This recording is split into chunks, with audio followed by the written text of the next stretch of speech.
The millionaire had sworn never to get attached until he met three rebels. The triplets stormed in, kicking down doors and breaking rules. Amid tantrums and mischief, they won his heart. But years later, what they did will break your heart. If this story interested you, don't forget to subscribe to our channel and tell us which city you're watching from. We continue. From the top of his glass and steel empire, Edward Montgomery observed the city stretching beneath his feet through the windows of his triple-level penthouse. The untouched breakfast on the marble table had long gone cold while he remained there, like a solitary statue on its pedestal of solitude. His brown eyes, always attentive to the numbers and graphs that determined the fate of thousands of employees, now wandered unfocused across the Chicago skyline. His secretary, Margaret, entered the room silently. After 15 years working for Edward, she knew how to interpret each of his silences. This particular one was different, heavier, denser. "Mr. Montgomery, the video conference with the Chinese investors begins in 10 minutes, she announced, maintaining the protocol distance her boss had always required. Edward adjusted the gold watch on his wrist, an automatic gesture he repeated whenever he needed to return to reality. "Cancel it," he replied without turning around. "Cancel everything for today." Margaret hesitated, her fingers nervously tightening on her tablet. In 15 years, Edward Montgomery had never cancelled a meeting, much less one with international investors. "Sir, are you sure? Mr. Lee came specially from Shanghai to—" "I said cancel everything," he interrupted her, his voice showing not irritation, but a profound weariness that Margaret had never noticed before. "And prepare the car. I'm personally going to that charity event the company is sponsoring." The secretary almost dropped her tablet. The event at the children's shelter was just one of hundreds of social actions that Montgomery Enterprises promoted. Annually, Edward never attended any of them, limiting himself to signing checks and delegating attendance to some director. "Would you like me to notify the press?" "No," he answered, finally turning around. "No press, no photographers, no PR. Team, just the driver." As Margaret withdrew to arrange what he'd asked for, Edward turned his gaze to the only photograph he kept in his office. Himself, at 18, next to a younger boy. The photo had yellowed with time, but the pain it provoked remained as alive as the day it was taken. On the journey to the shelter, Edward mentally revisited that specific morning of his youth. The day he had tried for the first and last time to form a family. The juvenile court, the adoption papers already filled out, the expectation in young Philip's eyes, and then the blow. The refusal, the impossibility. An 18-year-old without steady employment couldn't adopt a child. Philip's tears as he was taken back to the shelter had transformed into the fuel that built his empire. The car stopped in front of an old, renovated mansion in the south side of the city. A discreet sign identified it. New Dawn Home. Edward adjusted his tie more out of habit than necessity and entered. The shelter's director, a gray-haired lady named Mrs. Cecilia, widened her eyes upon recognizing him. "Mr. Montgomery, what an unexpected honor. We weren't notified." "That was the intention," he politely cut her off, observing his surroundings. The place was simple but impeccably clean and organized. Children's laughter echoed from the internal garden. "The children are in recreation time," explained Mrs. Cecilia. "Would you like to meet them?" Edward nodded, following the director to a green area where several children were playing. His gaze, however, was immediately captured by a peculiar trio that remained separated from the others. Two girls and a boy, absolutely identical, sitting under a tree with expressions that mixed defiance and melancholy. "They're the triplets," whispered Mrs. Cecilia. "Sophia, Luna, and Michael. They arrived 6 months ago. They're a special case." Edward took a step in the children's direction, feeling something strange in his chest. A tightness, an emotion he hadn't experienced in a long time. That's when Sophia, the closest to him, stood up with a cup of juice in her hand. Her eyes met Edward's for a brief moment, and then, with a precision that could only be intentional, she spilled all the liquid on his Italian suit. The silence that followed was deafening. Mrs. Cecilia began to apologize profusely, while one of the caretakers ran toward them with a cloth. Edward, however, remained motionless, his eyes fixed not on the ruined suit but on little Sophia's face. The girl stared back at him, chin raised in defiance, as if daring him to react. "It was an accident," she declared, her childish voice carrying an irony that 6-year-olds normally don't possess. Luna, the second triplet, approached her sister with determined steps. Her eyes, identical to Sophia's, studied Edward with a mixture of curiosity and distrust. Michael, the last of the trio, remained under the tree, but his gaze was the most intense of all, a mixture of pain and wisdom far beyond his years. "Sophia!" Mrs. Cecilia was mortified. "Apologize to Mr. Montgomery right now." Edward raised his hand, interrupting the scolding. "It's not necessary," he said, surprising everyone, including himself, with the serenity in his voice. "It was just an accident, wasn't it, Sophia?" The girl frowned, clearly disconcerted for not having provoked the reaction she expected. Luna took a step forward, placing herself between her sister and Edward. "Why are you here?" Luna asked directly. "Rich people only come here to pretend they care and then leave." Edward felt as if he'd been punched in the stomach. The perceptiveness of that child hit him harder than any shareholders' meeting ever had. "You're right," he replied to everyone's astonishment. "That's exactly what happens most of the time." It was Luna's turn to look disconcerted. Michael, who until then had kept his distance, stood up and walked to his sisters. The three, side by side, formed an impressive image, small warriors united against the world. "How much does your suit cost?" Michael asked, his voice soft but firm. "Michael," Mrs. Cecilia was on the verge of a nervous collapse. "More than it." "Should," Edward answered honestly. "Probably enough to buy toys for all the children here." A flash of something, interest perhaps, passed through the triplets' eyes. Sophia looked at the ground for the first time. Luna crossed her arms, and Michael slightly tilted his head. "Then why don't you buy them?" challenged Luna. Edward crouched down, getting to the children's height, completely ignoring the juice that now stained not only his jacket, but also his Italian pants. "Because toys aren't what you really want, are they?" The three looked at each other, a silent communication that only multiples can have.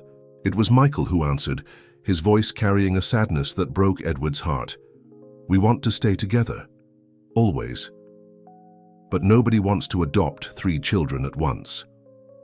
In that moment, something changed inside Edward Montgomery. A door he had, locked decades ago, swearing never to open again, began to move on its rusty hinges. The emptiness in his chest, the one that no business achievement had managed to fill, seemed to pulse with a new possibility. "Mr. Montgomery," Mrs. Cecilia gently intervened, "perhaps you'd like to meet other children as well." "No," he replied, without taking his eyes off the triplets. "I think I've found exactly who I was looking for." Then, addressing the children, "How about we talk a bit more? I promise to be honest with you if you promise to be honest with me." Sophia squeezed Luna's hand, who held Michael's. The three looked at each other again, and then, in a synchronized movement that could only have been rehearsed, they sat on the garden ground, opening a space between them like a silent invitation. Edward Montgomery, the man who commanded one of the country's largest business empires, sat on the grass, his Italian suit completely ruined, and for the first time in decades felt he was exactly where he should be. The news spread through the corridors of Montgomery Enterprises like wildfire. Edward Montgomery, the man who had transformed a small technology company into a multinational empire, was initiating an adoption process, not of 1 but of 3 children. The whispers in the elevators were inevitable, speculations ran rampant in meeting rooms, and the company's legal department was in an uproar. Margaret observed everything with a mixture of concern and fascination. On her desk, a pile of documents awaited signature. Adoption forms, psychological evaluations, social studies, income declarations, clearance certificates. Her boss, always so methodical and rational, seemed to have been replaced by someone she didn't recognize. "Margaret," Edward's voice sounded through the intercom. "Please come in here." When she entered the office, she found her boss standing, contemplating the city through the panoramic windows. There was something different about his posture, a lightness she had never noticed before. "I need you to prepare the top floor of the mansion," he said, without turning around. 3 bedrooms. I want each one to be unique, special. Any decoration preferences, sir?" Edward finally turned, a discreet smile on his lips. "Actually, yes. Sophia likes astronomy. I saw the planet drawings she made while we were talking. Luna is passionate about adventure stories, especially pirates. And Michael," he paused as if savoring the discovery, "Michael loves music. He was tapping on an old can the whole time at the shelter." Margaret made quick notes on her tablet, trying to hide her surprise. In 15 years, she had never seen her boss pay so much attention to personal details. "One more thing," Edward added, sitting at his desk. "Cancel all my international trips for the next 3 months and find the best adoption specialists in the country. I want to ensure everything is done correctly." "Sir," Margaret hesitated, "Mr. Hamilton has called several times. He's concerned about the impact this decision might have on the shareholders." Edward's face hardened momentarily. Hamilton had been his right-hand man for years, responsible for some of the company's most profitable decisions. "Schedule a meeting with him for tomorrow, and Margaret," he made a significant pause, "start preparing a detailed report on all the decisions Hamilton has made in the last 5 years, every penny, every contract." The secretary nodded, recognizing the tone of distrust in her boss's voice. As she headed for the door, she was surprised by one more request. "Oh, and provide 3 children's cell phones with GPS and all possible parental controls." The next day, Edward returned to the shelter. This time he wasn't wearing a suit, but jeans and a casual shirt, a change that didn't go unnoticed by the triplets. The children were waiting for him in the same garden, but something had changed. The initial hostility had been replaced by cautious curiosity. "Did you think about our conversation yesterday?" he asked, sitting again on the grass with them. Sophia bit her lower lip, a gesture that Edward had already identified as a sign of nervousness. "Were you serious about wanting all 3 of us together?" "More serious than any business deal I've ever closed," he answered, maintaining eye contact. Luna, always the most direct, crossed her arms. "And what if it doesn't work out? What if you get tired of us?" The question hit Edward like a punch to the stomach. It was the same question he had been asking himself, the same fear that haunted him. But something inside him, something new and inexplicable, made him answer with an honesty that surprised even himself. "I'm as scared as you are," he admitted. "I've never been a father, never known what it's like to have a real family. But I promise one thing. I'll try every day. And if I make mistakes, which will probably happen a lot, I want you to tell me. Can we learn together?" Michael, who until then had remained silent, stood up and walked until he was face to face with Edward. His small eyes studied the adult's face with disconcerting intensity. "Do you have nightmares?" the boy asked softly. Edward blinked, surprised. "Yes," he answered honestly. "Sometimes." "We do too," Michael said, looking at his sisters. Maybe we can have nightmares together. It's less scary when you're not alone." The Montgomery Mansion, an imposing architectural project that had always seemed more like a museum than a residence, was beginning to take on a new air.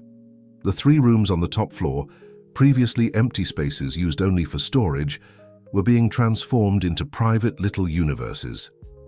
Sophia's room got a ceiling painted with constellations that glowed in the dark, a telescope by the window, and shelves filled with books about astronomy.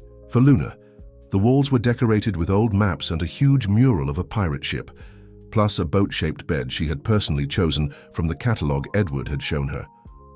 Michael's room received professional acoustic treatment, a digital piano, and various percussion instruments suitable for his age. The move was scheduled for a Sunday. Edward spent the previous night wide awake, reviewing every detail, checking every corner of the house. When the shelter's car parked in front of the mansion, his heart was beating so hard he could hear it. The triplets got out of the vehicle carrying only 3 small backpacks, all their possessions in the world. Their eyes widened at the size of the house, but it was Edward's expression that surprised them. He seemed as nervous as they were.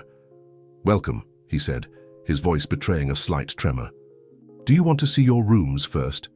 The children looked at each other, a silent conversation happening between them.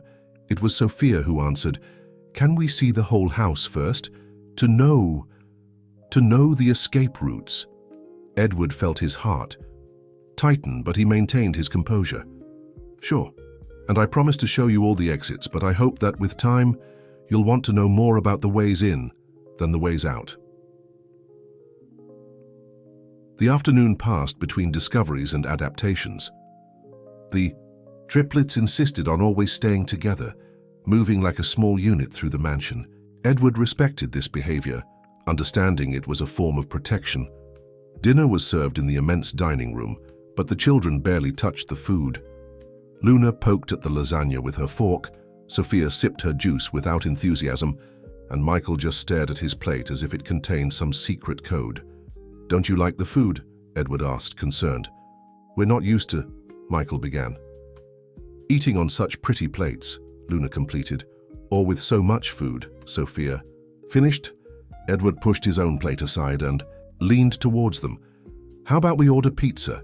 And we can eat in the TV room watching a movie you choose." The children's eyes momentarily brightened, but it was Luna who verbalized the doubt. "Can we do that? Eat away from the table?" "It's our home now," Edward replied, surprising himself with how right those words sounded. "We can create our own rules."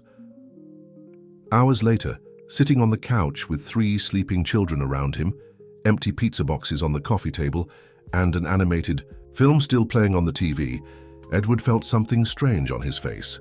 He ran his hand over it and realized he was crying. Not from sadness, but from an emotion he couldn't name.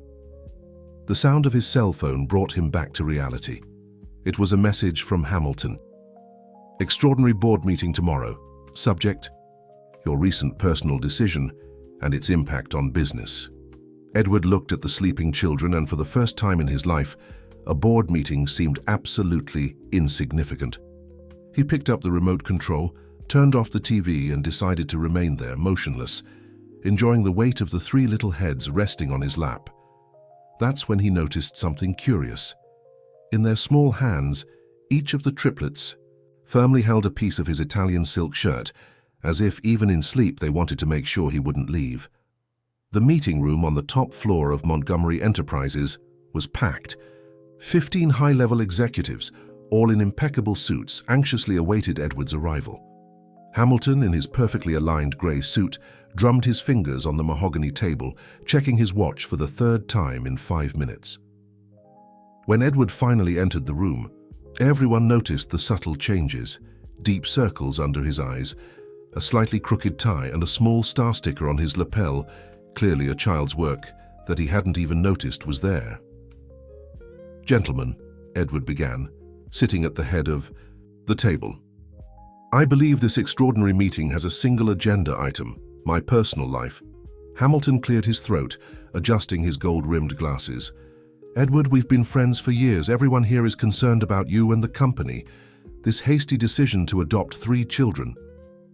"Hasty?" Edward interrupted him, his voice controlled but sharp. "How long did it take you to decide to close the factory in Detroit, Hamilton?" 12 hours. "And how many families were affected by that decision?" A heavy silence fell over the room. Hamilton turned slightly pale, but maintained his composure. "Those are different situations. That was business. This is business too," Edward completed, standing up. "The business of building a family. And just as I learned to build an empire, I'm going to learn to be a father." At that exact moment, his phone vibrated. It was a message from the housekeeper. "Emergency at home, the children are missing." Edward felt the blood freeze in his veins.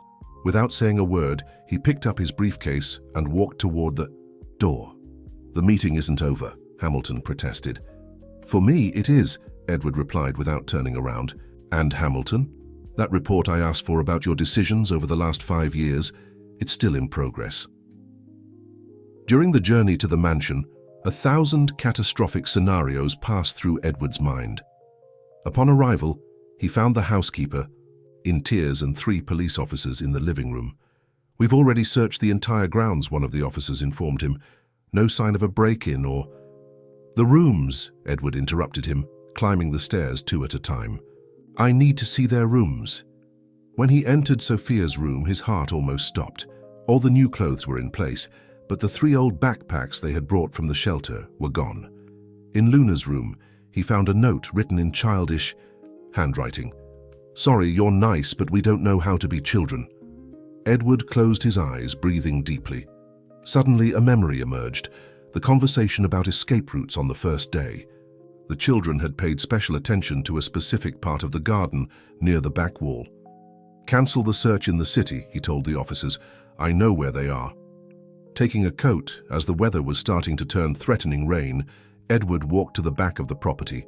There, partially hidden by bushes, was a small space between 2 old trees. He approached slowly, hearing whispers. "It's getting cold," came Luna's voice. "We can't go back," Sophia replied. "He'll be angry now." "But I wanted to play the piano," more, Michael murmured. Edward stopped a few steps away. "I'm not angry," he said softly. The whispers ceased immediately. For a few seconds, nobody moved. "I'm scared," Edward continued, sitting on the damp grass. "Scared because I thought I had lost you. Scared because in just a few days, you've become the most important thing in my life."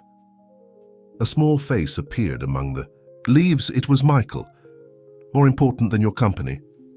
"Much more," Edward replied without hesitation. "So much that I left in the middle of an important meeting when I learned you were missing." Sophia and Luna also appeared, the 3, faces dirty with soil and marked by tears. "We don't know how to do this," Luna admitted. "Be a family." "Neither do I," Edward confessed.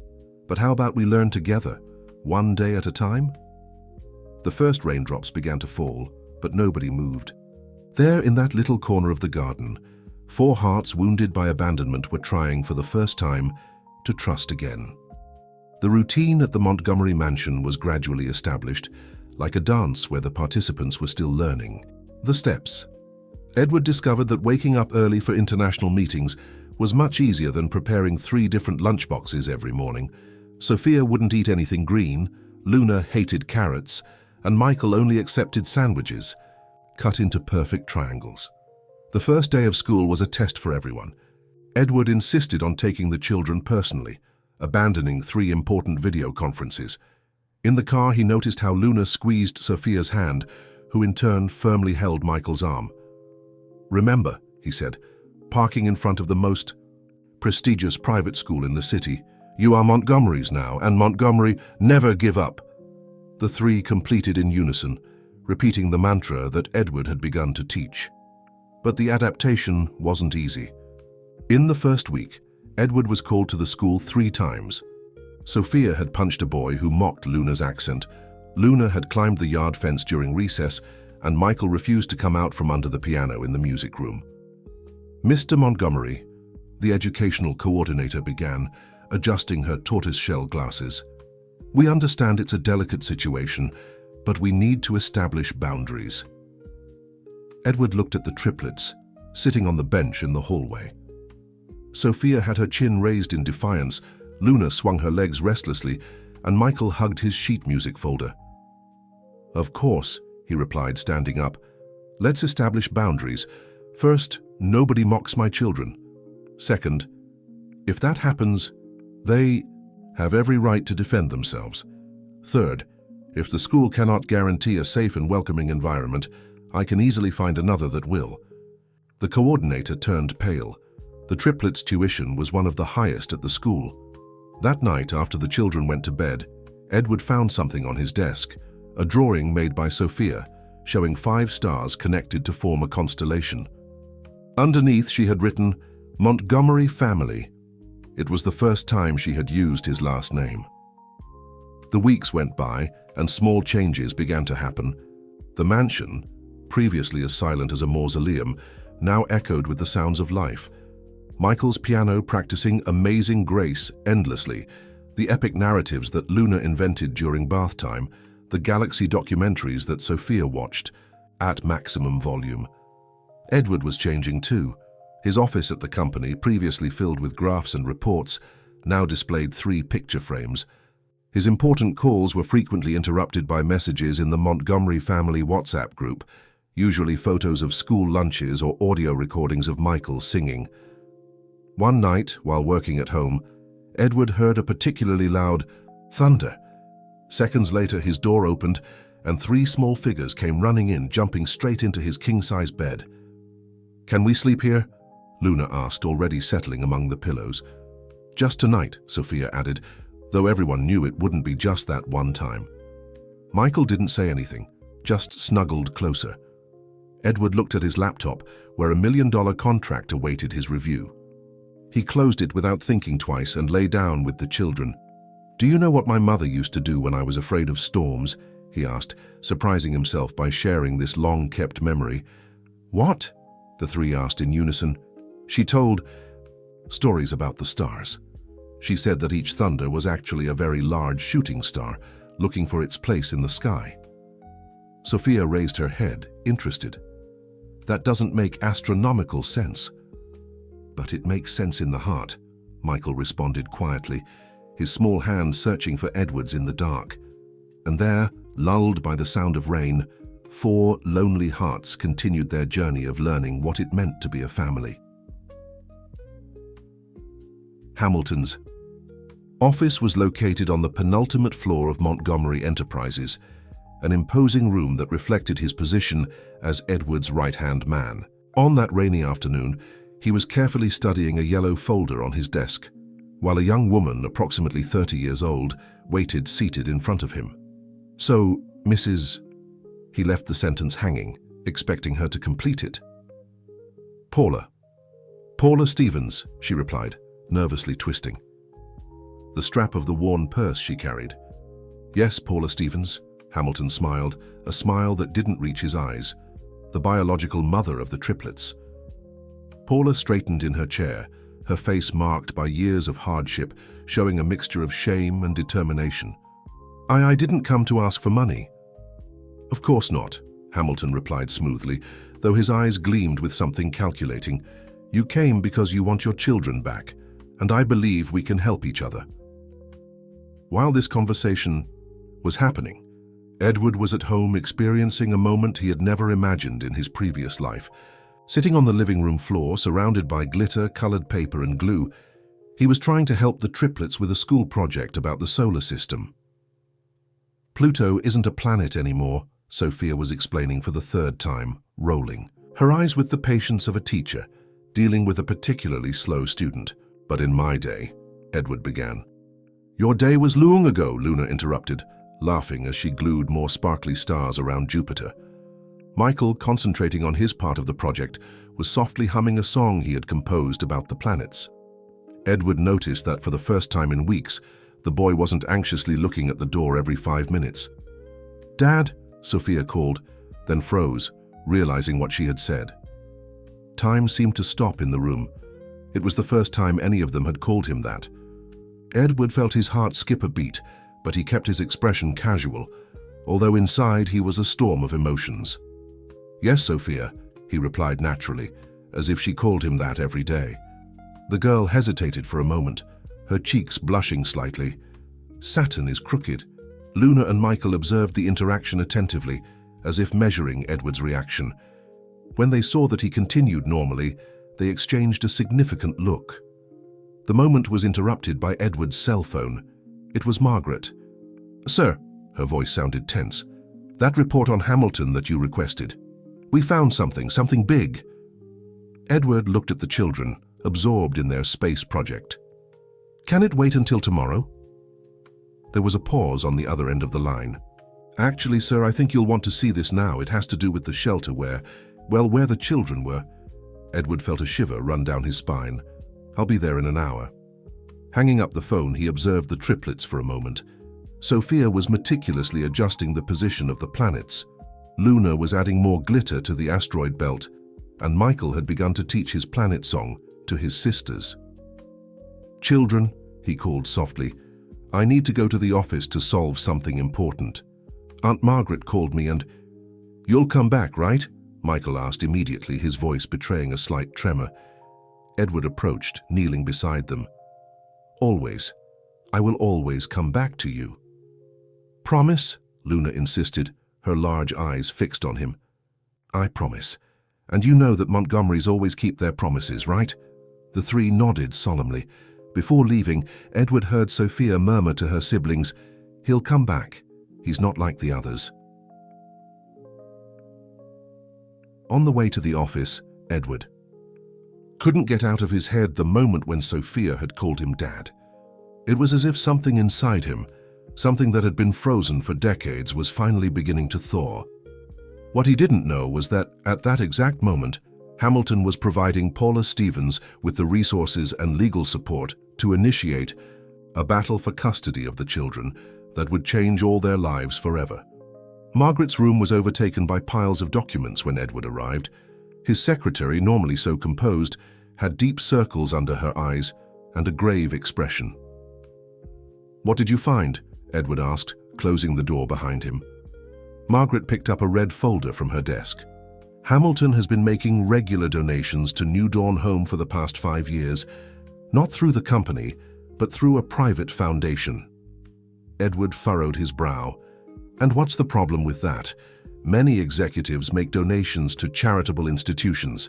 "The problem," Margaret continued, "is that these donations coincide exactly with the dates when specific children were relocated. Children who, coincidentally, were always adopted by families connected to our biggest commercial competitors." Edward felt the blood in his veins turn to ice. "Are you suggesting that Hamilton was using the shelter as a way to obtain privileged information? Rich families, important executives, all vulnerable when they're in the adoption process. All the personal, financial, psychological information." "And the triplets?" Edward interrupted, his voice louder than he intended. Margaret hesitated. "I found this afternoon." She slid a brown envelope across the desk. "It's a copy of a contract signed between Hamilton and a woman named Paula Stevens." Edward opened the envelope with trembling hands. As he read, his face grew paler. Hamilton had located the triplets' biological mother and was financing an action to reverse the adoption. "When?" he asked, his voice almost a whisper. "The contract was signed 3 days ago." Edward closed his eyes, remembering the moment a few hours ago when Sophia had called him Dad for the first time. The idea of losing the children now, when they were finally beginning to trust, to open up. "Margaret, call our legal department. All of them, now." "They're already on their way," she replied. "But Edward, there's one more thing," she hesitated, biting her lip. "Remember that adoption you tried to do at 18? The boy named Philip?" Edward felt his heart stop for a moment. "How do you know about that?" "Because I found the records. The judge's denial. It wasn't because of your age or financial situation. It was because Hamilton, who at that time already worked at the law firm handling the case, manipulated the documents. He thought a child might distract you from your business potential." The world seemed to spin around Edward. 2 decades of his life based on a lie, an entire life built on the belief that he wasn't worthy of being a father. "Where is Philip now?" he asked, his voice hoarse. Margaret opened her laptop. "I managed to locate him. He's a music teacher at a public school in Chicago, and..." She made a dramatic pause. "He has a student named Michael. Your Michael." Edward sat heavily in the nearest chair. The coincidences of destiny were sometimes too surprising to be ignored. "What are we going to do?" Margaret asked softly. Edward stood up, a new determination in his gaze. "First thing, protect my children. Hamilton won't take another family from me. Second, I need to find Philip, not to try to recover the past, but to understand how we got here." At that moment, his cell phone vibrated with a message. It was a photo of the triplets, sent by the housekeeper. They had fallen asleep on the living room floor, surrounded by paper planets and glitter, still waiting for his return. "Margaret," Edward said, his voice firm, "call Hamilton. Schedule a meeting for early tomorrow. It's time to settle some accounts." The morning dawned grey over Chicago, as if the sky itself reflected the tension hanging in the air. Edward arrived earlier than usual at Montgomery Enterprises, carrying a brown folder full of documents.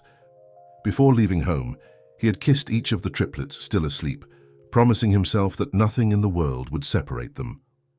Hamilton was already waiting in his office, impeccable as always in his Italian suit, a confident smile on his lips. "Edward, my friend," he began, standing to greet him. "I confess I was surprised by this early call. Has something happened?" Edward didn't respond immediately. He walked to his desk, set down the folder, and then turned to face the man he had considered his right-hand man for so many years. "Philip Rodriguez," Edward said simply, observing how Hamilton's face paled slightly. "Music teacher. Ring any bells?" Hamilton adjusted his tie, a nervous gesture that Edward had never noticed before. "I don't know what you're talking about." "No?" Edward opened the folder and began spreading documents on the desk. "Then let's talk about Paula Stevens, or about the other families you manipulated through New Dawn Home." Hamilton's smile disappeared completely. "Edward, you're being emotional. These children are affecting your judgment. Everything I did was for the good of the company, for your own good." "For my own good?" Edward laughed humorlessly. "You destroyed my chance to have a family 20 years ago. Manipulated documents, lied to a judge, all to keep me focused on business, and now you're trying to do it again." "You don't understand," Hamilton stepped forward, his voice taking on an almost paternal tone that now sounded terribly false. "You were destined for greatness. A family would only get in the way. Look at everything we've built." "No," Edward cut him off, his voice sharp as steel. "You look at what we've built. An empty empire, Hamilton. A fortress of glass and steel where people like you can play God with others' lives." At that moment, the door to the office opened. Margaret entered, accompanied by a man of about 30 who carried a folder of sheet music. "Philip," Edward felt his voice fail. The man smiled timidly. "Hi. Well, your secretary explained everything to me, and I needed to come, needed to meet the man who almost became my father." Hamilton took a step toward the door, but 2 security guards were already blocking the exit. "You know, Hamilton," Edward continued, his voice more controlled now, "you were right about one thing. I was destined for greatness, but not the greatness you imagined. Michael, my son, yes, my son, has been taking lessons with Philip for months. And do you know what Philip told me this morning when we spoke on the phone? That Michael has the same determined look I had at 18. Philip approached, placing his folder on the desk. "Michael is an amazing boy. When I discovered the connection, well, some things are bigger than coincidences, aren't they?" "It's over, Hamilton," Edward declared. "The board is already being informed about your activities. The police are on their way. And as for Paula Stevens, she has rights," Hamilton interrupted, his composure finally breaking. "She's the biological mother." "She has rights to what?" A female voice sounded from the door. Paula Stevens was there, looking smaller and more fragile than in the photos Edward had seen. "Rights to be manipulated, to have my own wounds used, against me and against my children." Edward felt his heart tighten. There stood the woman who had given birth to the 3 small beings who were now his world. "Miss Stevens," he began, but she interrupted him with a gesture. "No," she said softly. "I saw the photos this man showed me. I saw my children smile, like they never smiled with me. I saw the rooms you created for them, the moments you shared. I love them enough to know that sometimes love means letting go." Hamilton gave a bitter laugh. "How touching. All united against the villain. But you forget, Edward, that I still have many contacts, many judges who will love to know about your scheme of manipulating adoptions," Margaret completed, raising her tablet. "It's all here, Hamilton. Every document, every transfer, every life you tried to control." Edward walked to Paula, extending his hand. "Your children are amazing, and if you want, there will always be space in our lives for one more person who loves them." The tears in Paula's eyes were real, as was her trembling smile as she accepted Edward's extended hand. "Take care of them," she whispered. "Take care of them as I couldn't." When the police arrived minutes later, Hamilton was led away in silence, his mask of power and control completely destroyed. Philip, who observed everything with a mixture of sadness and relief, turned to Edward. "You know," he said softly, "maybe we shouldn't lament the past. It brought us here, didn't it? And here seems to be exactly where we should be. That night, the Montgomery mansion was different. In the music room, now also transformed into a classroom, Michael played piano under Philip's attentive guidance, while Luna and Sophia watched, fascinated by the interaction between their brother and the teacher, who in some mysterious way connected to their family's story. Edward observed the scene from the doorway, his heart overflowing with emotions he had never imagined he was capable of feeling. Paula was by his side, her eyes tearful as she watched the triplets. "They never had this before," she whispered. "This feeling of belonging." "Neither did I," Edward replied honestly. Michael finished playing a song he had composed, receiving enthusiastic applause from his sisters. Philip smiled proudly, adjusting the sheet music. "Dad," Michael called, his eyes shining with excitement. "Come hear the new song I made."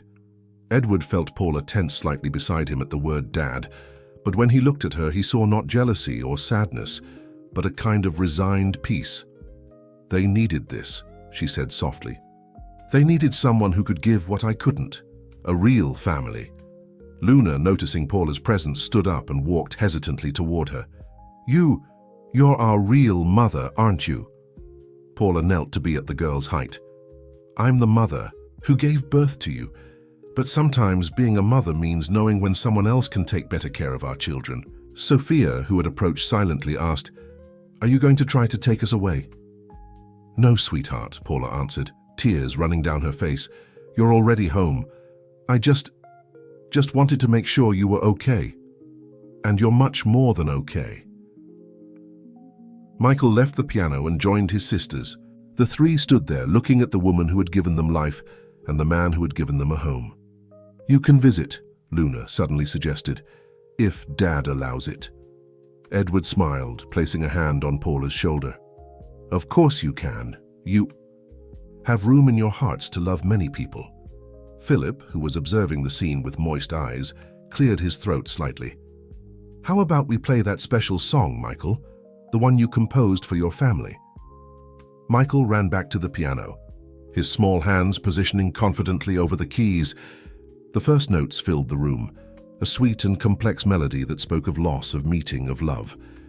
Sophia and Luna sat beside their brother on the piano bench, their bodies moving gently to the rhythm of the music. Edward observed his three, children so different and yet so perfectly united, and felt he finally understood the true meaning of success.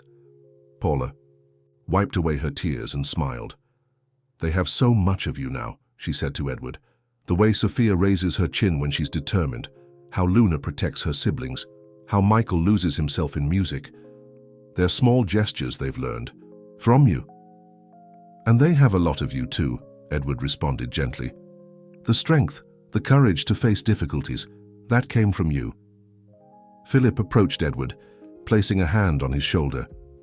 "You know, for years I wondered how my life would have been if that adoption had worked out.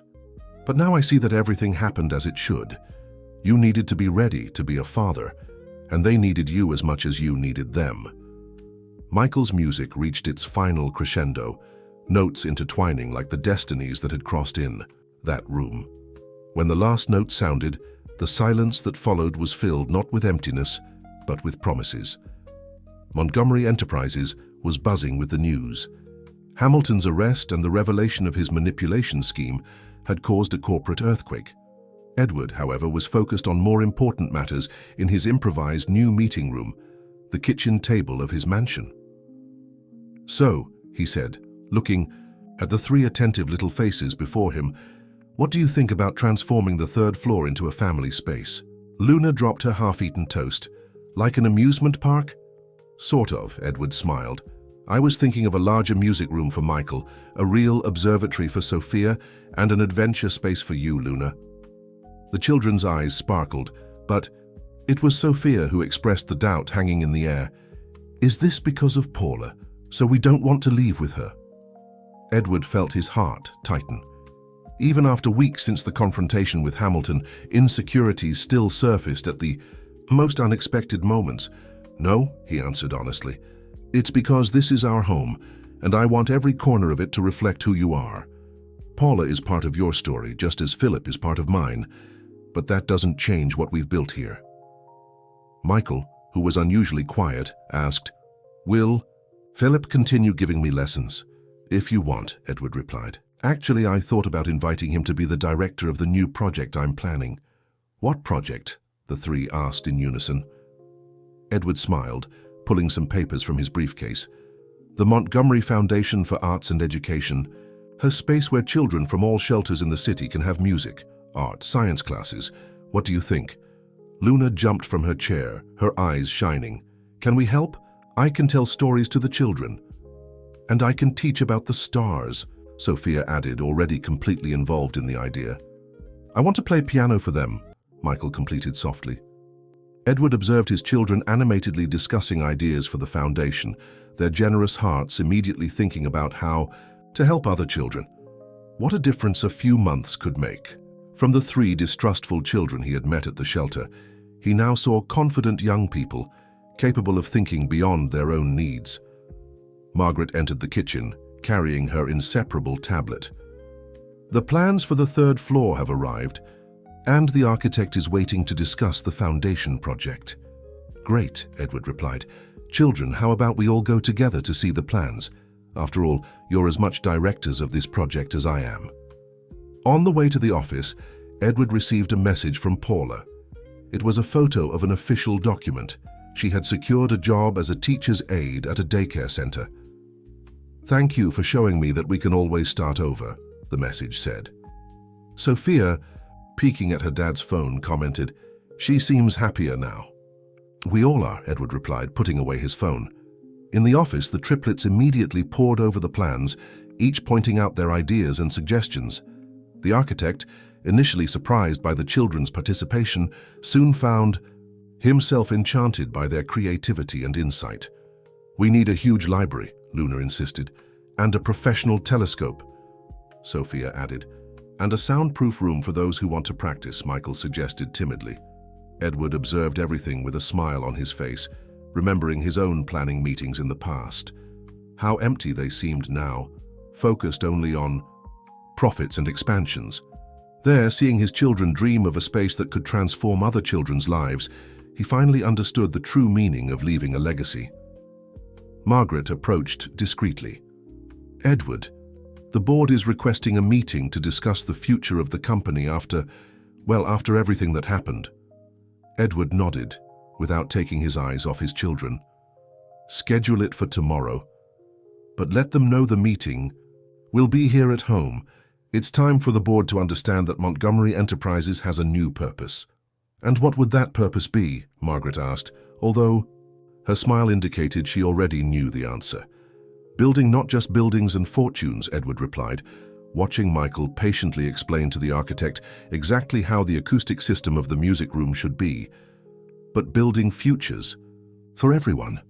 The board meeting at the Montgomery mansion began in an unusual way. While the executives were settling into the improvised meeting room, they were surprised by three small figures serving coffee and cookies. "Grandma Cecilia's recipe," Luna proudly announced, referring to the former shelter director who was now a constant presence at the family's Sunday lunches. The executives, accustomed to corporate formality, didn't know exactly how to react to this new dynamic. Edward, observing their disconcerted expressions, felt a particular satisfaction in seeing his old world colliding with the new. "Gentlemen," he began after the children left, "you are here today not only to discuss the future of the company, but to understand a fundamental change in our mission." One of the oldest board members cleared his throat. "Edward, we understand your personal situation, but after the Hamilton scandal, shareholders are nervous. We need guarantees that the company will remain focused on results." "Results?" Edward smiled, standing up. "Come with me." He led the group to the third floor where construction on the foundation had already begun.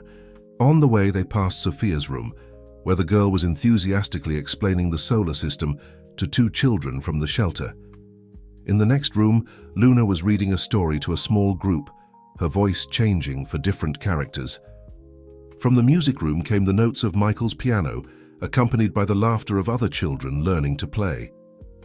"This," Edward gestured, "is results. Real, tangible, transformative." But the company, another board member began. The company has never been stronger, Margaret intervened, distributing folders with reports. Since we announced the creation of the foundation, our stocks have risen 12%. The press highlights us as an example of social responsibility. 3 major investment funds have expressed interest in partnerships specifically for social projects. Edward watched the executives leafing through the reports with surprised expressions. Gentlemen, for years we've built skyscrapers. Now it's time to build bridges between the corporate world and social reality, between those who have resources and those who need opportunities. A younger executive, recently promoted after Hamilton's departure, discreetly wiped away a tear. My younger sister was adopted, she revealed. I know how much a second chance can mean. At that moment, the triplets reappeared, each carrying something special. Sophia, with a mini planetarium project for the foundation, Luna, with stories, written by young people from the shelter, and Michael with recordings of the first music lessons. Dad, Sophia called, completely oblivious to the meeting's importance. Can we show our projects to them? Edward looked at the board members, a calm smile on his face. What do you think, gentlemen? Want to see the true future of Montgomery Enterprises? To his surprise, it was the most conservative board member who answered first. I think we all need to see this. For the next 2 hours, the powerful executives found themselves completely involved in the dreams and projects of 3 children who, without knowing it, were redefining the meaning of business success. Luna made them laugh with her stories. Sophia impressed them with her astronomical knowledge, and Michael moved them with his music. By the end of the meeting, there were no more doubts about the company's new direction. Edward Montgomery had not only found a family, he had discovered a new way to lead, where heart and business could coexist in harmony. When the last executive left, Philip arrived for Michael's piano lesson. Edward watched him greet the triplets. Affectionately, that past connection now transformed into a bridge to the future. You know, Philip commented, as the children ran to get their sheet music. Sometimes I think the universe has a very particular sense of humor. Who would have thought that adoption that didn't happen would bring me exactly where I should be? Edward smiled, watching his children return excitedly. The universe, he replied, sometimes takes its time, but always gets the deliveries right. The news about Michael's condition spread quickly through the family. Luna and Sophia, upon returning from school, ran straight to their brother's room, loaded with drawings, stories, and promises of eternal care. I researched everything about asthma in the library, Sophia declared, spreading sheets of notes on her brother's bed. And technically, if we maintain the room with controlled humidity and proper air filters— And I wrote a story, Luna interrupted, jumping on the bed. It's about a pianist boy who discovers that his difficult breathing is actually sighs of longing for a family until he finds one. Michael smiled, that smile that lit up his eyes in a special way. Edward, watching from the door, realized how each of the triplets had developed their own way of showing love. Children, he called softly, how about we go downstairs? There's a surprise waiting in the living room. In the living room, besides Philip with his guitar, they found Paula, Mrs. Cecilia, and Margaret, an impromptu family gathering. We heard about the scare, Mrs. Cecilia smiled, hugging Michael, and we thought it was time for a celebration. Celebration? Michael asked, confused. Paula approached, carrying a package. Yes, a family celebration, because family is this, being together in difficult moments and transforming them into special moments. Inside the package was a photo album. On the first page, an old photo, Michael, Luna, and Sophia as babies at the shelter. On the next page, photos of them with Paula, then with Mrs. Cecilia, and then page after page documenting their life with Edward. The first day at the mansion, birthdays, everyday moments, laughter, some tears, a lot of love. I kept every photo. Mr. Montgomery sent me, Paula explained, because I wanted to be sure every day that I had made the right choice. And look, I really had. Margaret cleared her throat, wiping away a discreet tear. And I kept all the drawings you left on Edward's desk, all the little notes, every small moment. And I, Philip smiled, strumming his guitar, kept every song Michael composed, every story Luna created, every scientific explanation from Sophia, because I knew that one day all this would turn into something special. Edward sat on the floor with his children, flipping through the album. Each page told not only their story, but the story of how lonely hearts can find each other and create something extraordinary. "Dad," Michael called softly, "can I play that song now? For everyone?" "Of course, son." Michael sat at the piano, his sisters automatically taking their places beside him.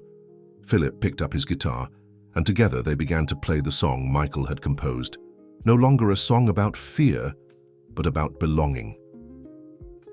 As the melody filled the room, Edward looked at each face present. Margaret, who had become more than a secretary, an essential part of that family. Mrs. Cecilia, who first believed that a lonely businessman could be a good father. Paula, who had the courage to let her children go to find happiness. Philip, who transformed an old loss into a new beginning. Luna began to sing along, improvising. Lyrics about adventures and discoveries. Sophia kept the rhythm, occasionally correcting the scientific accuracy of her sister's metaphors. Michael at the piano smiled, a smile free of fear, full of certainties. And Edward Montgomery, the man who once believed that success was measured in numbers and contracts, finally understood. His greatest achievement wasn't in the buildings he built or the deals he closed. It was there, in that room, in the sound of laughter and music, in the warmth of embraces, in the certainty that each breath, each note, each moment was a precious gift. The day of the inauguration of the Montgomery Foundation for Arts and Education dawned sunny. The new building, an old mansion completely renovated in the heart of Chicago, gleamed with its freshly painted walls and meticulously maintained gardens. In every detail of the architecture, the children's special touch could be seen. Sophia's observatory on the roof, the open-air amphitheater inspired by Luna's stories, and the main music room, designed according to Michael's precise specifications. Edward was adjusting his tie in front of the mirror when three smaller reflections appeared behind him. "Dad," Sophia called, her navy blue dress matching his suit. "Are you sure we can't use the new telescope before the inauguration? And can I already tell my stories in the library?" Luna added, twirling in her dress identical to her sister's. Michael, elegant in his miniature suit, just watched, his hands moving in the air as if playing an invisible piano, a habit he had developed when he was nervous. "Today," Edward replied, turning to his children, "you are more than special guests. You are the true hosts. This foundation was born from your hearts." "From our hearts?" Luna asked, frowning. "Yes, Edward," and knelt to be at their height. "It was seeing how you overcame your difficulties, how you transformed pain into music, fear into stories, and loneliness into knowledge, that I understood what we needed to do." A horn sound interrupted the conversation. The car that would take Paula and Philip had arrived. The two had become fundamental pieces in the foundation, Paula as coordinator of the family support program and Philip as artistic director. On the way to the foundation, Edward observed his children through the car window. Each of them carried something special for the ceremony. Sophia with her notes about the constellations that would be studied in the observatory, Luna with the storybook she had written with other children from the pilot project, and Michael with the sheet music for his special song, now transformed into a complete musical with Philip's help. Upon arrival, they found the place already crowded. Besides business people and authorities, there were dozens of children from partner shelters, all dressed in colorful foundation t-shirts. Mrs. Cecilia coordinated a group of former shelter directors who were now part of the advisory board. Margaret, impeccable in her gray suit, approached with her tablet. "Everything is ready. Do you want to do a final check before starting?" The triplets nodded enthusiastically, each running to their specific area. Edward watched them mixing with the other children, animatedly explaining every detail of the spaces they had helped create. "They've grown so much," Paula's voice sounded beside him. She was watching her children with eyes brimming with pride. "We all have," Edward replied softly.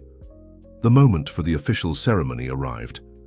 Edward went up to the main auditorium stage, but before he could begin his speech, he was surprised by three small figures who joined him. "We want to speak too," Luna declared into the microphone, drawing laughter from the audience. Edward smiled, stepping aside. After all, who better to inaugurate a space dedicated to children than the children themselves? Sophia was first. "This place isn't just for studying or learning, it's for dreaming. Because when I thought I could only see the stars from afar, I got a telescope and a family who believed in my dreams." Luna continued, "Here all stories are important, the happy ones, the sad ones, and especially those we're still writing. Because every child deserves to be the hero of their own story." Michael finally approached the microphone. "And music. Music is for when words aren't enough, to say, 'Thank you, I love you,' or 'I'm scared.' But mainly to say, 'You are not alone.'" Edward felt his heart overflow. His three children, once so hurt and distrustful, were now there, sharing their light with the world. The businessman who once measured success in numbers and contracts now measured it in smiles, hugs, and dreams come true. The inauguration ceremony continued with a series of special presentations. The children's choir, formed by children from partner shelters, performed songs composed in the pilot workshops. The library came alive with storytellers trained by Luna, who had insisted that each story needed different voices for different characters. In the observatory, Sophia conducted small groups on a journey through the universe, her eyes shining as she explained about nebulae and galaxies. Edward watched her with pride, remembering the girl who had once spilled juice on his Italian suit. The most anticipated moment, however, was the final presentation. Michael, overcoming his nervousness with the help of breathing exercises he had learned in therapy, sat at the piano. Luna and Sophia positioned themselves beside him, along with other children from the project. The music he had composed about family had transformed into something bigger, a composition that spoke about encounters, new beginnings, and the transformative power of love. Each child present had contributed a part of the lyrics, creating a musical quilt of stories of hope. While the presentation was happening, Edward noticed something special in the front row. Hamilton, handcuffed and escorted, had been authorized by the court to attend the inauguration as part of his rehabilitation process. His eyes, once cold and calculating, now showed an emotion difficult to name. At the end of the music, when applause was already echoing through the auditorium, Hamilton stood up with difficulty.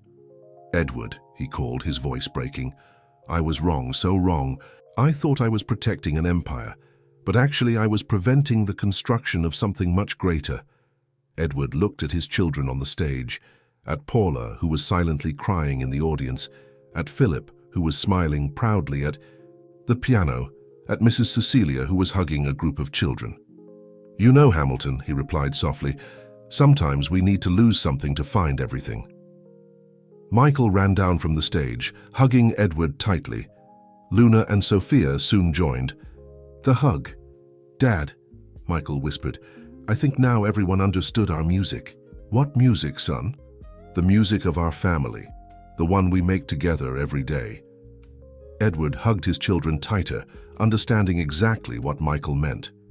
Each moment with them was a different note in a greater symphony, a music made of laughter at breakfast, of bedtime stories, of discoveries and fears overcome together.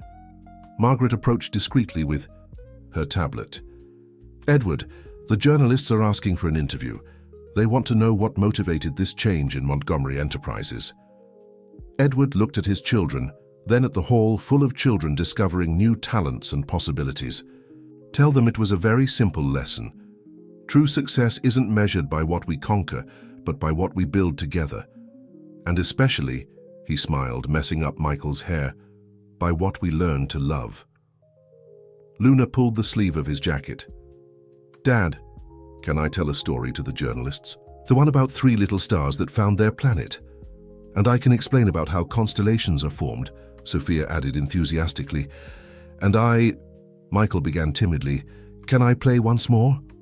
Edward smiled, his heart overflowing with love. "You can. You can do anything you dream of. Because now you know that you'll never be alone again."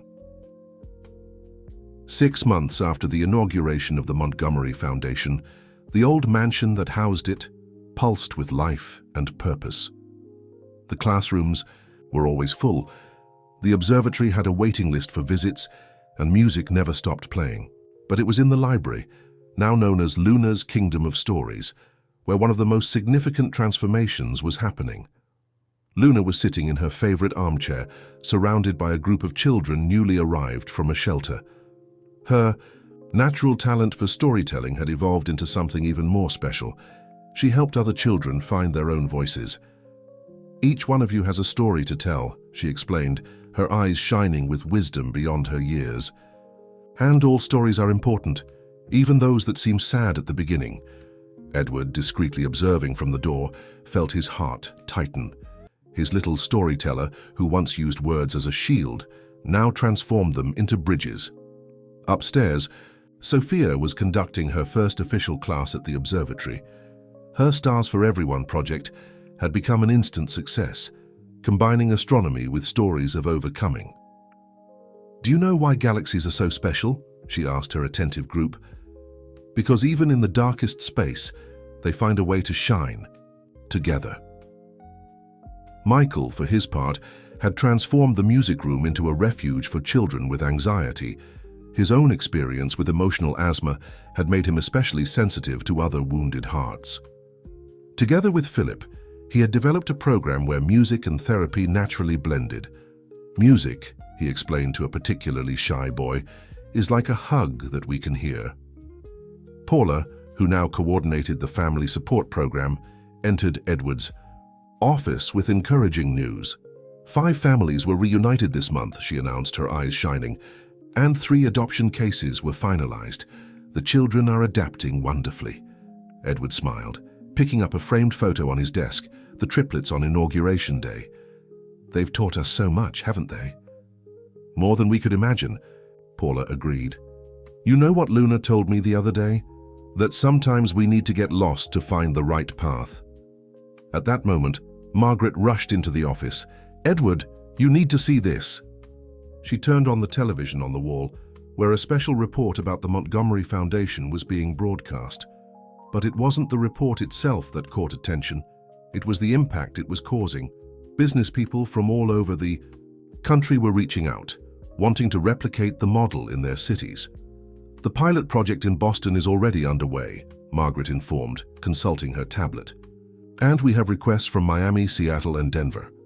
Edward stood up, walking to the window of his office.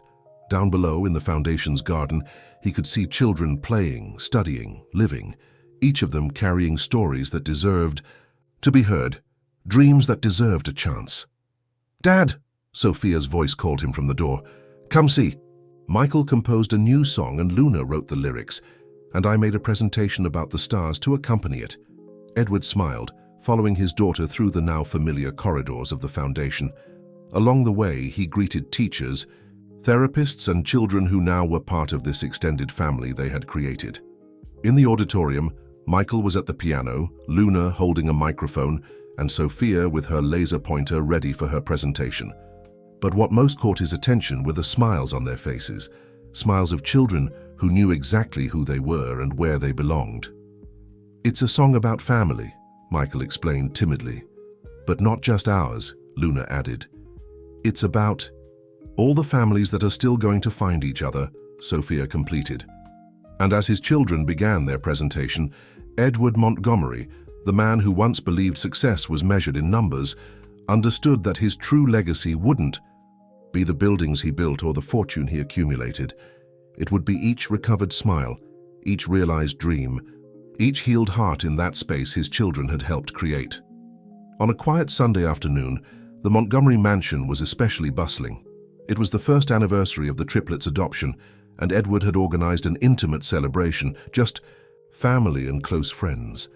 The house was decorated with photos telling the story of that incredible year, from their first meeting at the shelter to the Foundation's inauguration. Sophia, Luna, and Michael had insisted on preparing special surprises for the occasion. Edward watched them running from one place to another, whispering to each other, their hearts as synchronized as they had always been. "Dad," Sophia called him, adjusting her junior astronomer glasses. "Can we start? It's almost sunset and it needs to be exactly at that moment." Edward smiled, gathering the guests in the garden. Paula was there now, a constant and beloved presence in the children's lives. Philip, who had become much more than a music teacher. Mrs. Cecilia, Margaret, and even a transformed Hamilton, who was doing volunteer work at the foundation as part of his rehabilitation. "Ladies and gentlemen," Luna began with her storyteller voice, "today we're going to tell a different story. The story of how 4 lonely hearts learned to beat in the same rhythm." Sophia pointed to the sky, where the first stars were beginning to appear. "See those 3 stars there? They form a new constellation that I discovered with my telescope. I called it family. And this," Michael sat at the piano they had brought to the garden, "is the music it makes."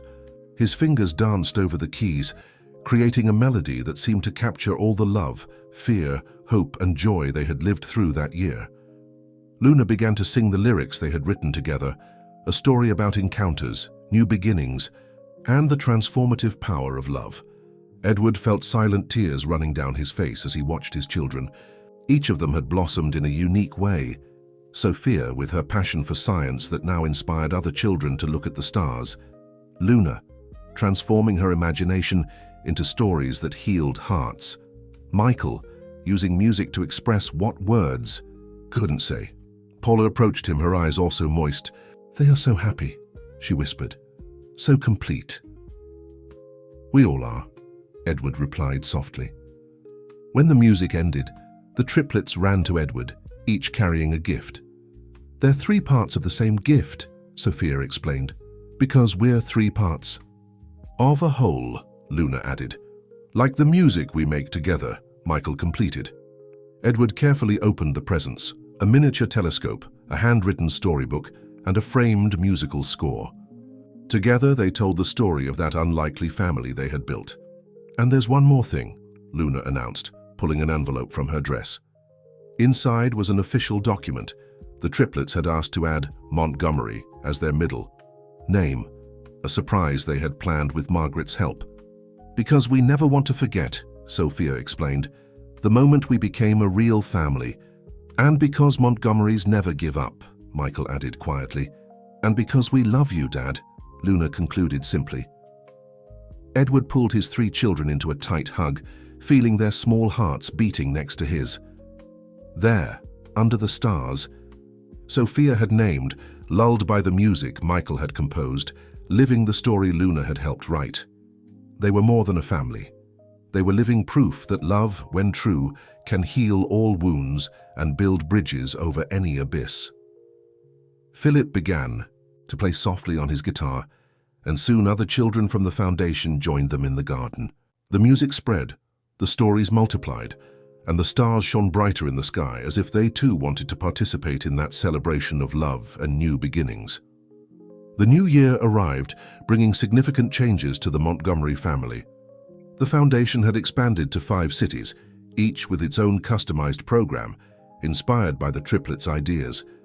But the biggest change was happening inside the Montgomery mansion itself. Edward was in his home office, reviewing some important documents, when he heard a commotion coming from the hallway. His children's animated voices filled the environment even before they entered. "Dad!" Luna burst through the door first, her eyes shining with excitement. "We need to tell you something super important." Sophia and Michael entered right after, all carrying folders and colorful papers. "It's about the foundation," Sophia explained, adjusting her glasses with a professorial air. "We did research." "Research?" Edward asked, pushing the documents aside to make room for his children.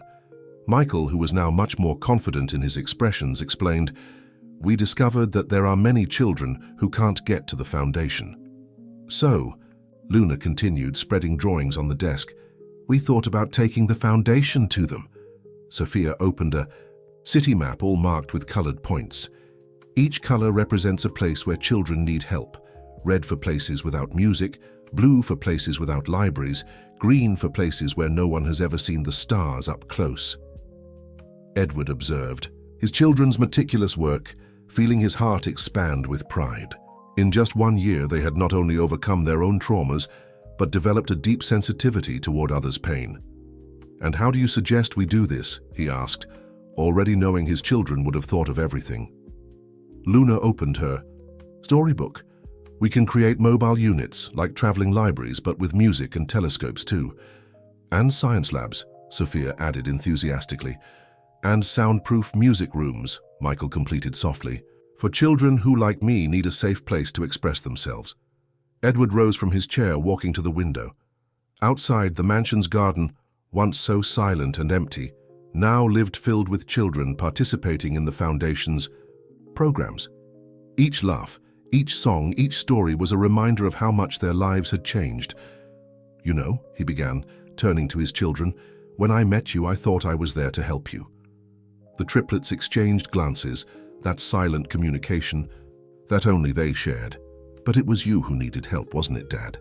Luna asked softly. "Needed to learn to see the stars again," Sophia added, "and to hear the music inside the heart," Michael completed. Edward knelt, getting to his children's height. "You three have taught me more about love, courage, and purpose than all my years in business." "And now?" Luna asked, her eyes shining with that infinite curiosity that characterized her.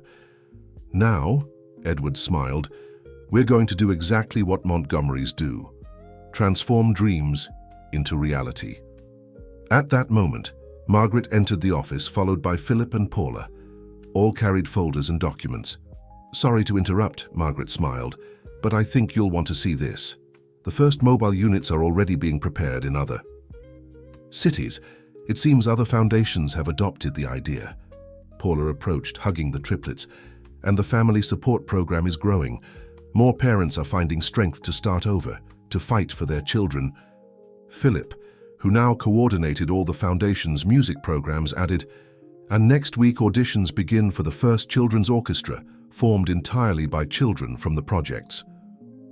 Edward watched his children absorb all that information, their faces illuminated by the realization that their dreams were inspiring real changes in the world. "Dad," Michael called softly, "can I play that song? The first one I composed for our family?" "Of course, son." As Michael headed to the piano in the corner of the office, Luna organized everyone to listen, and Sophia began pointing out the constellations that could already be seen through the window on that afternoon that was beginning to darken. The music filled the environment, but now it was no longer a melody of loneliness or fear. It was a symphony of hope, of new beginnings, of love. It was the music of a family that had learned that the strongest bonds are not those of blood, but those we choose to create every day. 5 years had passed since that first meeting at New Dawn Home. Montgomery Enterprises had transformed. It was still a business powerhouse, but now its greatest pride wasn't the skyscrapers it built, but the lives it transformed through the foundation, which was now present in every major city in the country. On a special Sunday morning, Edward Montgomery awoke to the sound of whispers and laughter coming from the hallway. He pretended to stay asleep when the door opened softly, and 3 teenagers entered carrying a breakfast tray. "Wake up, Dad," Luna announced, now an 11-year-old young lady with long hair and the same vibrant imagination as always. "Today is a special day." Sophia, who had kept her glasses but now wore them with much more style, placed the tray on the bedside table.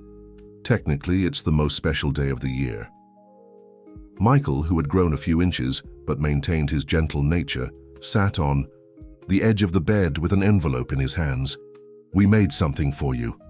Edward sat up, feigning surprise, as if he could forget what day it was, the anniversary of the day the triplets' adoption was finalized, the day they became, legally and forever, a family. "First," Luna declared with her storyteller voice, "you need to read this." The envelope contained a letter, written in 3 different handwritings that alternated harmoniously. "Dear Dad, they say time heals all wounds, but we've learned that's not quite true. Time doesn't heal. Love does. And you taught us that. Love isn't just a feeling, but a choice we make every day. We chose to be your children long before the papers were ready. We chose when you sat on the grass with us that first day, when you didn't give up even after we ran away, when you held our hand in every difficult moment. Today, the foundation helps hundreds of children find their own families. Each success story is a little piece of our story too. Each recovered smile, each realized dream, each healed heart carries a bit of the love you taught us to share. Sophia still counts the stars every night, but now she knows that the brightest ones aren't in the sky. They're in the eyes of children who discover they are special. Luna still invents stories, but now understands that the most beautiful ones are those we write together day by day, with small gestures of love. Michael still plays piano, but the most important music remains that which our hearts make when we're together. Thank you for choosing us every day, for teaching us that family isn't about blood or documents, but about love, dedication, and the courage to start over. With eternal love, your children forever, Sophia, Luna, and Michael Montgomery. Edward could barely read the last words through his tears. His children hugged him tightly, as they had done since they were small. "It's not over yet," Sophia announced, taking her tablet. "Look." It was a live broadcast. In all the Montgomery Foundation units across the country, children were gathering for a special event. In each city, a different presentation was beginning, all based on the first song Michael composed, the first story Luna wrote, the first stars Sophia named. "It's our way of saying thank you," Luna explained, "for showing us that every happy ending can be just the beginning of an even more beautiful story." "And look," Michael pointed to the screen, where Hamilton, now fully rehabilitated, was conducting a children's choir in Chicago. Paula coordinated a storytelling group in New York. Philip led an orchestra in Philadelphia. Mrs. Cecilia, even though retired, still appeared every day at the original unit to hug each child who arrived. Edward Montgomery, the man who once believed that success was measured in numbers, now measured it in smiles, hugs, and realized dreams. Looking at his children, at the family they had built together, at the legacy of love they were leaving, he understood that some stories don't need an end. They just continue, transform, and inspire other equally special stories. "So, Dad," Luna asked with a mischievous smile, "what do you think about expanding the foundation to other countries?" And Edward laughed, because he knew that this was just another page in the infinite